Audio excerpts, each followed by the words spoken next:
Assalamualaikum, salam Malaysia Madani. Bersama saya Suaran Shah dalam Berita Pagi Sabah, edisi Khamis 26 Oktober 2023. Pembinaan bangunan Mahkamah Anak Negeri MAN di setiap daerah di Sabah wajar diteruskan dalam rancangan Malaysia ke-13 RM ke-13. Langkah itu penting bagi memastikan setiap daerah memiliki bangunan MAN sendiri. Presiden APKA Datuk Iwan Benedict berkata beberapa bangunan MAN telah dibina di bawah RMK ke-12 dan ia perlu diteruskan dalam RMK ke-13. Parti saya akan mengemukakan cadangan terperinci, cadangan bertulis kepada Unit Perancang Ekonomi Negeri dan juga Kerajaan Negeri Sabah yang berkaitan dan juga untuk saya sendiri mengemukakan syaur ini kepada Kementerian Ekonomi nanti. Datuk Iwan yang juga ahli Parlimen Penampang ditemui pemberita selepas majlis penutupan kursus transformasi kepimpinan Ketua-Ketua Kampung Cemerlang Siri 7 2023 Daerah Penampang di Dewan Kuliah Institut Latihan Mahkamah Anak Negeri Ilman.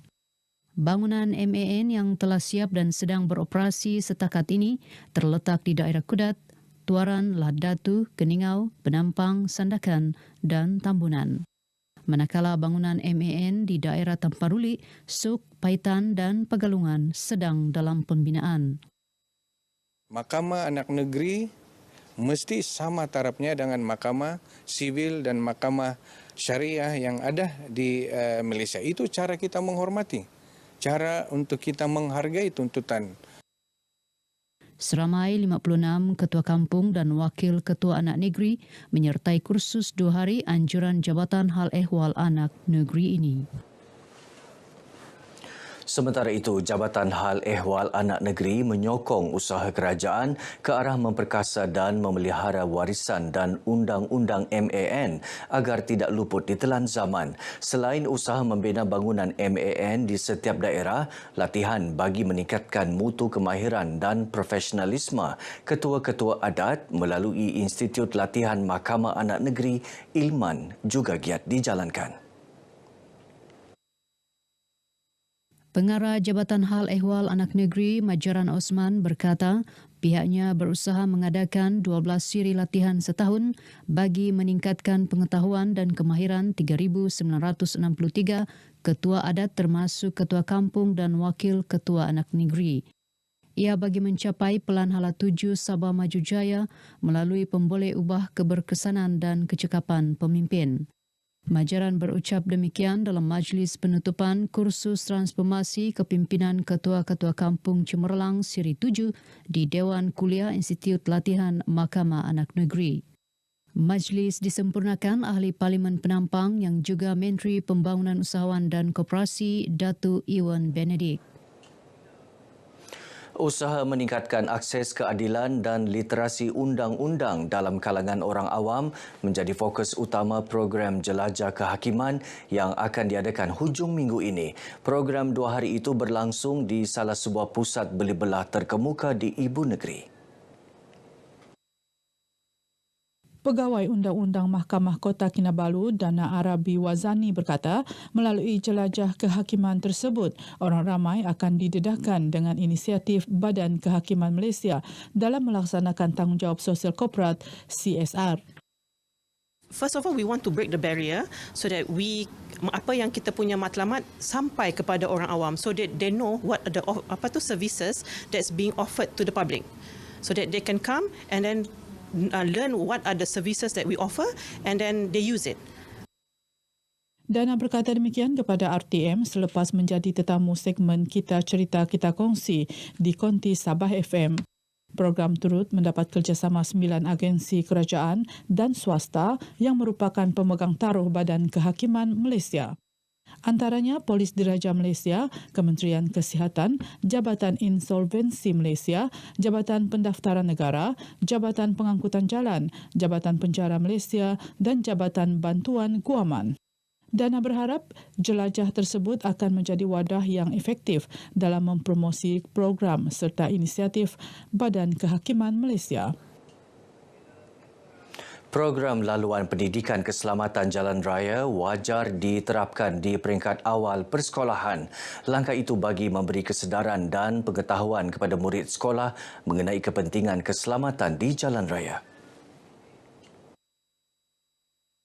Menyedari pentingnya pendedahan murid sekolah rendah kepada aspek keselamatan jalan raya, sebuah syarikat minyak dan gas mengambil inisiatif menganjurkan program seumpama di SK Malawa.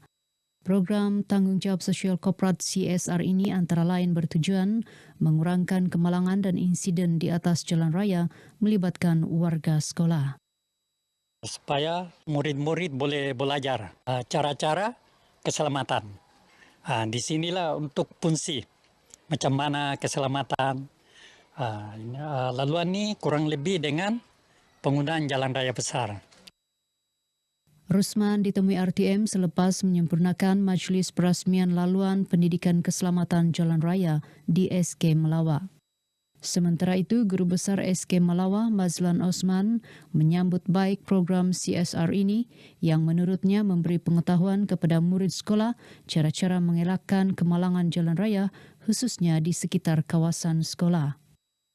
Ini merupakan satu tanggungjawab sosial korporat yang sangat berjaya bagi saya dan sambutannya sangat menggalakkan, kerjasama daripada kedua-dua belah pihak sangat meyakinkan. Peniaga dan warga daerah Tuaran kini menikmati pasar yang lebih selesa dan berteknologi. Ia hasil program pengukuhan rangkaian peruncitan pasar tamu inisiatif Lembaga Pemasaran Pertanian Persekutuan FAMA dengan kerjasama pihak berkuasa tempatan PBT. Wartawan Jenora Mahin ada laporannya. Pasar Komuniti Daerah Tuaran merupakan pasar ke-6 yang dinaik taraf di Sabah selepas Pasar Tamu Suk, Kudat, Kunak, Beluran dan terkini di Telupit yang dijangka siap bulan depan. Projek bernilai RM1.585 juta termasuk peruntukan tambahan RM700,000 daripada kerajaan negeri ini mula dibina 13 Julai 2022 siap sepenuhnya Jun lalu. Dengan keluasan 4,838 kaki persegi, pasar dengan kapasiti 70 lot gerai ini berkonsep terbuka dan berbumbung. Ia dilengkapi bekalan elektrik dan air, kipas, lampu serta kemudahan surau dan tandas. Dengan usaha untuk meningkatkan pasar-pasar tamu sedia ada di seluruh negara Sabah ini, secara langsung akan memberi pulangan pendapatan kepada usahawan yang terlibat dalam sektor agromakanan. Pasar komuniti ini diserahkan kepada Majlis Daerah Tuaran pada 13 Julai lalu dan beroperasi sepenuhnya sejak 17 Julai di bawah kendalian Majlis Daerah Tuaran. Ada tiga segmen. Yang pertama, pemula daripada pemasaran hasil pertanian ini, mula daripada pukul 6 pagi sehingga pukul 1 petang. Seterusnya, pada pukul 2 petang, kita akan ada pula penjajah pasar malam beroperasi sehingga pukul 10 malam. Dan yang terakhir, penjajah pasar tamu buat urus niaga pemasaran barang-barang pada hari Sabtu dan Ahad sahaja.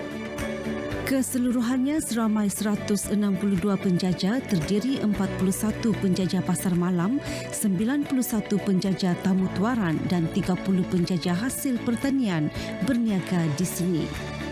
Tempat memang selesa. Memang kata orang update lah. Kira bagus lah.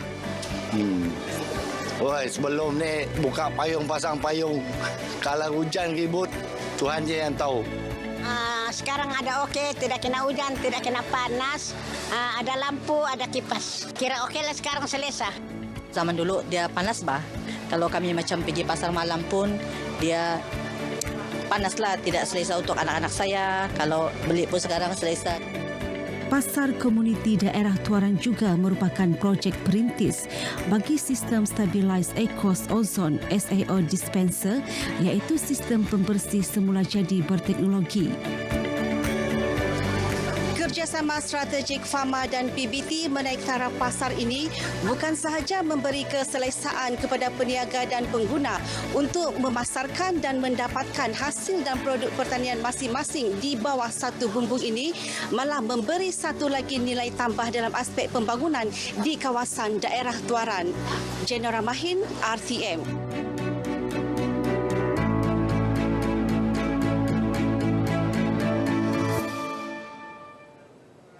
Baik, paparan tadi mengakhiri Berita Pagi Sabah. Menyusul selepas ini Berita Pagi Sarawak.